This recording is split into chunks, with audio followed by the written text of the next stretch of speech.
Welcome to another episode of Whiskey Wednesdays with Thaddeus and Evan from On Purpose Media. We have good conversations, good people. Any good conversation worth having is worth having drunk. Cheers, mate. Cheers. Cool. I'm full disclosure, by the way. This is actually iced tea. I wasn't going to actually say anything. It kind of looks like whiskey, so I'm a little under the weather, so I didn't really feel like drinking a whiskey. But honesty and transparency is what we stand for. So I figured rather than pretending to drink a whiskey, I'm just going to drink an iced tea. It's not COVID either. I do not have COVID, so it's good to know. So, but you still have to isolate in your house, so it's all good. yeah, legally, you get a symptom, you gotta isolate. So, or you go get a test. So, I think I know what caused it, and it's definitely not COVID. So, anyways, let's jump into it because well, and any tips on getting the test done? My son says it absolutely sucks. My wife, she had it done. She got the mouth swab instead of the nose. So if you do have the option, take it in the mouth, not the nose.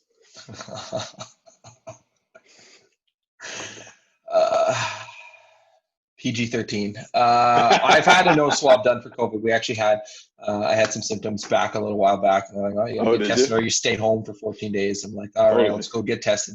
And it was, so we were sitting in line and I was watching the person in front, like wiping his eyes and crying in a seat in his rearview mirror. I'm like, man, like, why is he like, it's just a little throat swab. I didn't know anything about it. Like, I didn't know what the testing procedures were, protocols.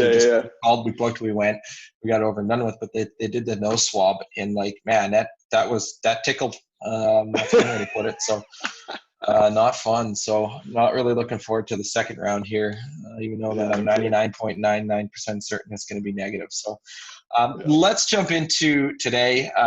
Let's throw the order out of sync and keep it random and keep it changing on that. So, why don't you talk about your agency, Roundup agency, win agency learning experience, etc. first? Sweet. Well, I had a couple this week. Just after we had our Whiskey Wednesday last week, I had a great conversation with a local HVAC company here. And it was just a wonderful conversation. They're a top performing HVAC company. And one of the things that we talked about was this idea that the difference between the average businesses, and this is universal across any industry, the difference between an average business and a great business, there's a pretty big gap there. Like there's a lot that you have to do to get from average to great. But the difference between the great and the exceptional is actually minuscule changes. And it's those small things done really well consistently over time that gets you from great to exceptional. And that was kind of the conversation that we were having because they are a great company. They're just looking to get to that next level. So that was one thing that was just a fantastic conversation with a great business that's run really, really well. And then the second thing, we launched a site this week for a buddy of mine that is a personal trainer here in the city, Athletic Edge. Maybe we can tag the website in the comments of this because we've been working on the site for a little while with them, been going back and forth on some changes. We've got it up there and it's really exciting. It looks really good and we're pretty pumped. So we'd love some feedback on that and let us know what you think of the site. Excellent. No, that's good. I know I've been looking at that a little bit too on the site, and I was like, man, it just looks sexy. So super pumped for him and having it up and running because that's going to make a huge difference for him and what he's trying to do. So my agency, it's actually agency learning experience, and it's funny because I know this, but it's tough kind of, having this internal conversation, with yourself, on what could you have done different during the conversation. Luckily for me, it's recorded on Zoom and I can actually go back and I can dissect what actually happened. And so it's more over a teaching and a learning experience for others that are in the world of sales. And it's what happens after they say yes or after they agree to the sale. And in this case, again, I still got to go back and I got to watch the video to dissect it, but I could have sworn they said yes, and let's go forward with it. And then I got too excited, right? Because it was a good sale, right? And got super excited, and then ended up moving away from the process that I know that works. And it's not necessarily you want to be excited for them, and you want to be welcoming the partnership. but you don't want to be like jumping off the moon, overly ecstatic that they signed, because if you do that, it kind of raises red flags in the back of their mind of, well, why is this person so excited? Isn't it a common occurrence for them to bring on new people in their business if they're an agency owner, or even, you know, if you're selling a furnace or an air conditioning upgrade, you know, don't jump over the moon that you had a sale, right? I mean, wait to get into your car, into your vehicle, pump your fist and get excited, or you're off the call or what have you. So it's just making sure you dial that back a little bit. I mean, be excited, match their excitement level.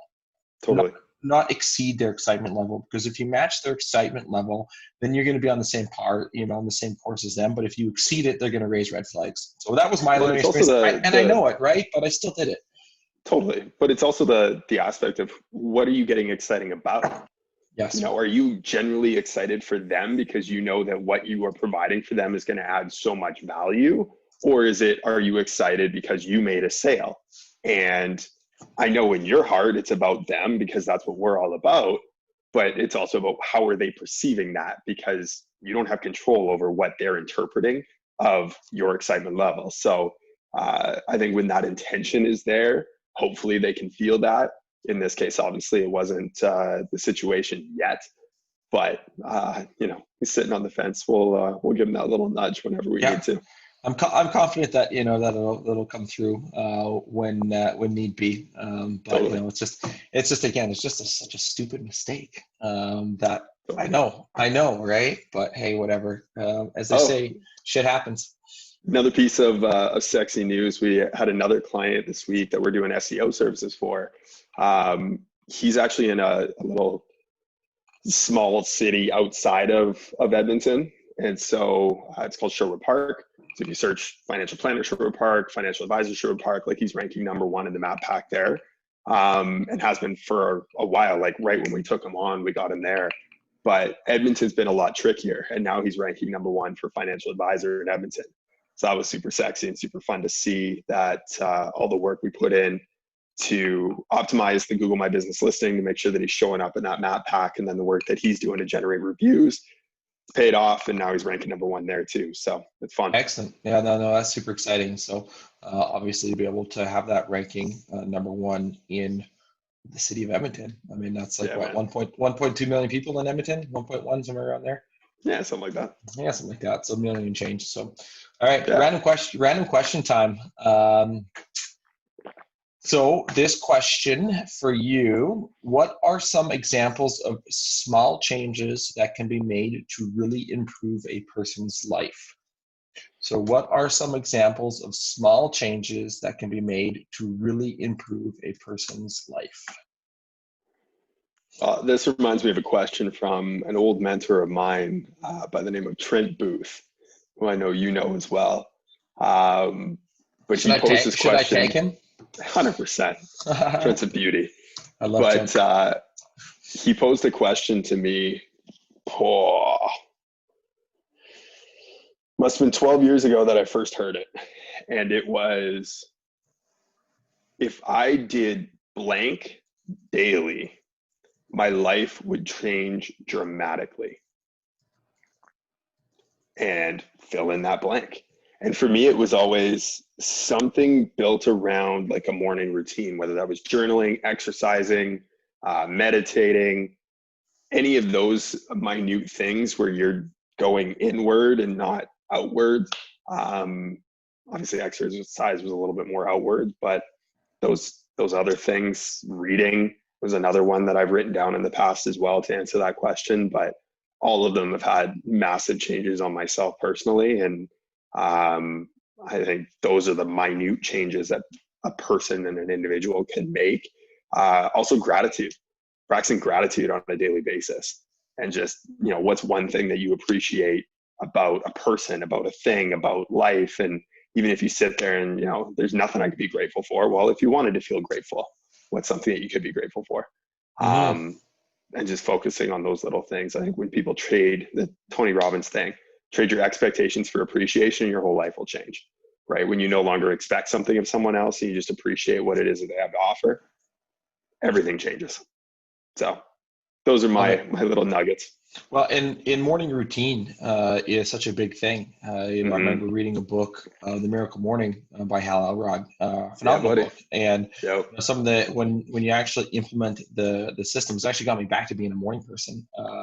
You just have so much more clarity throughout your day. Totally. You're not starting your day with checking your emails or your Facebook or whatever. You're actually setting up intention in the morning to be able to actually not do those things, which is to be able to reflect on yourself and inward. Actually, one of the things I started doing from that book is actually brushing my teeth right when I first get up, because sometimes it's easy to get up and then you're like, I can just go back to bed. But splash some water in the face, brush your teeth, you're ready to slam a glass of water and away you go. So Totally.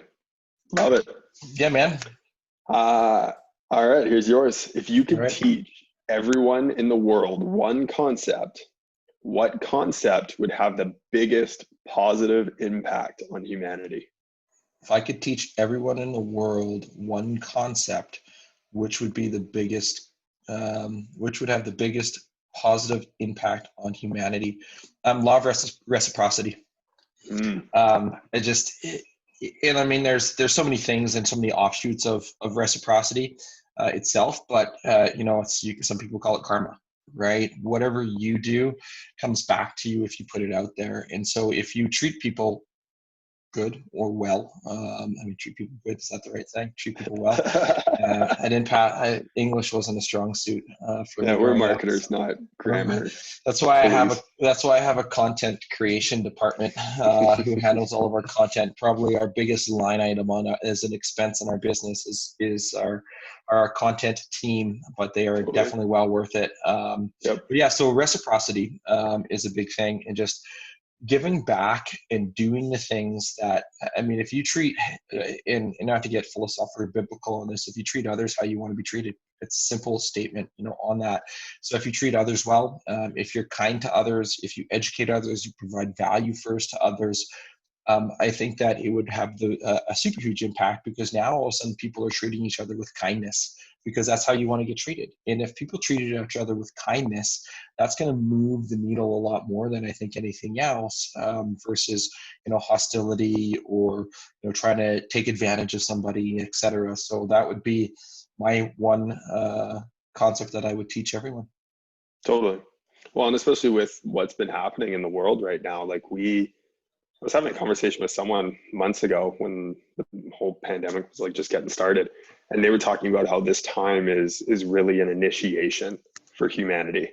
And I mean, you see it time and time again on Facebook, on the news, like whether it's COVID, whether it's the election that's happening down south, like there's just so many things right now that are just drawing a line, and it's dividing people, and it's not bringing people together. It's pushing people further apart. And if you look at things that way, all of a sudden there's compassion when someone doesn't believe what you believe, and there's curiosity instead of putting up your walls, being defensive, being aggressive, getting in someone's face, stuff like that. It just doesn't happen, right? So everybody's entitled to their own opinions, even if they don't agree with you. Totally. That's their opinion. Why get angry and mad at that person for having that particular opinion? So 100%. Yeah, man. So, well, anything else you wanna chat about? No, man. This has been a good one. I like this. Excellent. I as well. So hopefully we got a couple things in the works for a couple guests on the show. But obviously has some exciting things to add some other people into here as well, to be able to have other voices and not just listening to Evan and Thaddeus all the time. Although there's nothing wrong with that, because I think that we're awesome. Guests have to bring the whiskey though, right? That's the rule. Yes. Unless they don't drink, then they can definitely have some iced tea like I did today. So anyways, obviously if you like it, follow us. If you're watching this on Facebook, friend us, like our business page on Purpose Media. If you are watching this on YouTube, hit the big old OPM circle, the blue one, and hit the subscribe button. Obviously share this with all your friends. Until next time, guys, cheers. Cheers.